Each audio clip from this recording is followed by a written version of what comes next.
Assalamualaikum warahmatullahi wabarakatuh. Selamat pagi teman-teman semuanya. Perkenalkan saya Mazidatul Fitria NIM 19070161117 dari kelompok 2 mata kuliah Psikologi Komunitas. Pada kesempatan kali ini, saya akan menyampaikan materi mengenai lapisan masyarakat dalam era global. Terbentuknya lapisan masyarakat. Jadi, lapisan masyarakat itu terbentuk secara tidak langsung akibat adanya kesenjangan dalam kehidupan. Lapisan dalam suatu masyarakat adalah sebagai upaya dalam mengelompokkan atau menggolongkan individu dalam hierarki kelas sosial tertentu. Nah, lapisan itu juga sebagai salah satu bagian dari pensetaraan yang dikelompokkan dalam suatu kelas tertentu. Lapisan sering disebut sebagai stratifikasi sosial beserta konsekuensinya merupakan ciri dari masyarakat yang universal. Stratifikasi sosial berkembang dan tertuang dalam keanekaragaman bentuk yang dipengaruhi oleh heterogenitas dalam suatu masyarakat. Masyarakat mengartikan stratifikasi pada sistem posisi dengan batasan yang berbeda-beda tergantung pada stratifikasi kelompok tertentu. Dimensi stratifikasi sosial. Dalam teori stratifikasi sosial, terdapat dua tokoh yang mengemukakan pendapatnya. Yang pertama ada Karl Marx.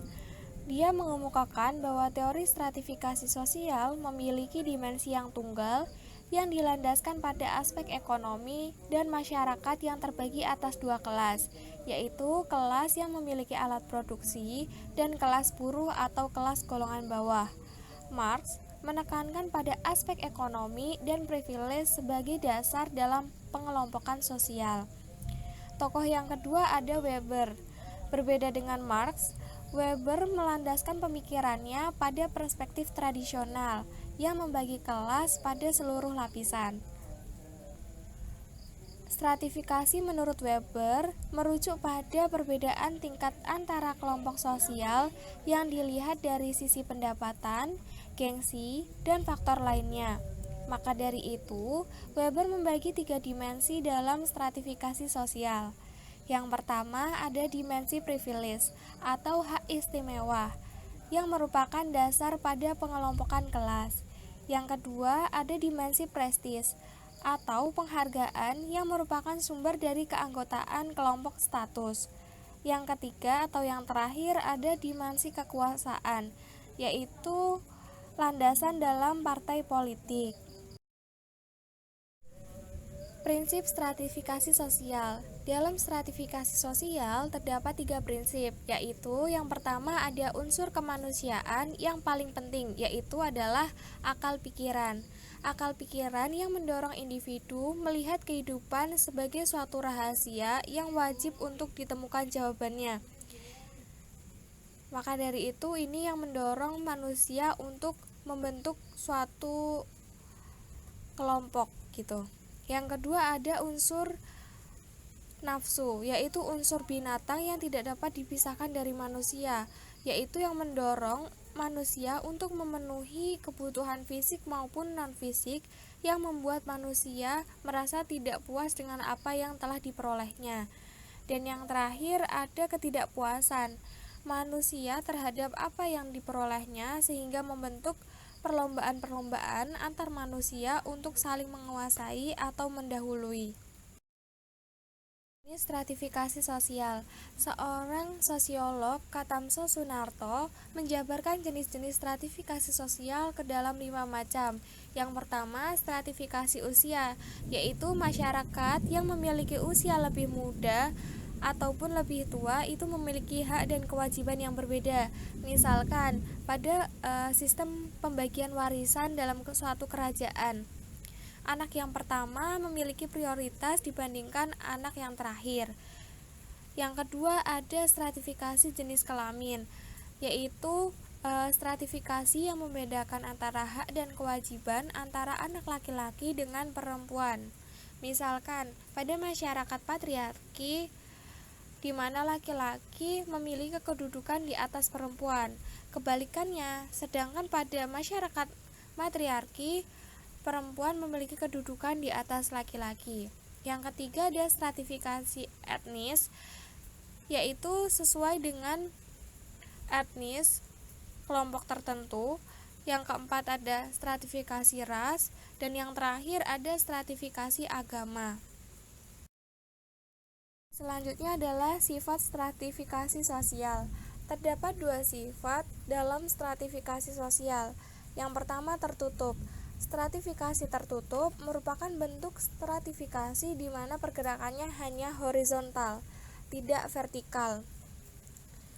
Misalnya, pada sistem kasta pada agama Hindu, seseorang yang memiliki kasta akan sulit untuk naik kasta di atasnya, karena sistem kasta ini berdasarkan garis keturunan. Jadi sulit untuk berpindah kasta ke atas ataupun ke bawah. Yang kedua ada terbuka, yaitu adalah bentuk stratifikasi yang terus-menerus mengalami perubahan dan memiliki pergerakan yang besar. Masyarakat pada stratifikasi ini bisa melakukan gerakan horizontal maupun vertikal. Misalkan, seorang pegawai dalam suatu swalayan yang semula dia seorang kasir bisa mendapatkan promosi jabatan sehingga bisa menjadi kepala cabang atau kepala bagian. Yang terakhir, mengenai lapisan masyarakat dalam era global.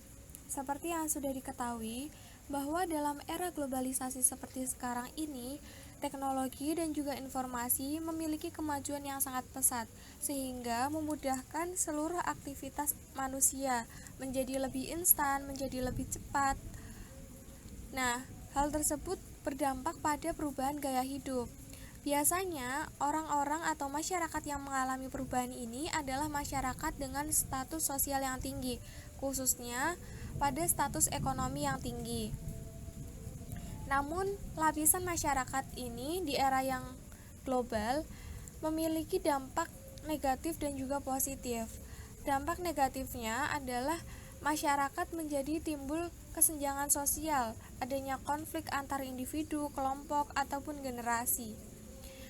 Dampak positifnya dapat mendorong masyarakat untuk meningkatkan derajat hidupnya, karena semua orang punya kesempatan untuk mengembangkan atau memperbaiki kehidupannya, mengikuti zaman dengan cara salah satunya adalah mencetak prestasi sebanyak-banyaknya.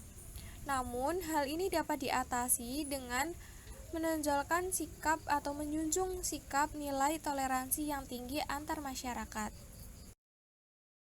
Sekian dari saya, kurang lebihnya mohon maaf. Wassalamualaikum warahmatullahi wabarakatuh.